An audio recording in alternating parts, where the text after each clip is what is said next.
получовек, полубик. Архитектурно чудо, от което няма измъкване. Митът за лабиринта и Минотавъра е една от най-мрачните истории на Крит. Днес разкриваме кой е Минотавърът и дали лабиринтът съществува в реалността. Раждането. Минотавърът, наричан още Астерий, е син на царица Пасифея и един бял бик. Цар Минос, засрамен, нарежда на гениалния архитект Дедъл да построи невъзможен за преминаване затвор. Данъкът и Тезей. На всеки 9 години, Атина е трябвало да изпраща 7 младежи и 7 девойки като жертва.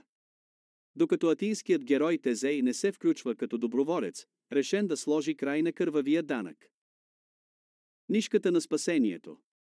Тезей никога не би успял да излезе, ако не беше помощта на Ариадна.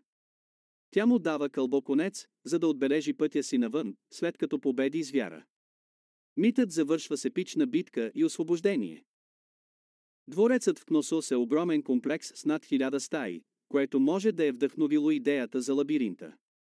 Ехо от миналото ще продължи да дешифрира митовете. Абонирайте се и ни кажете, вярвате ли, че Минотавърът е бил истински?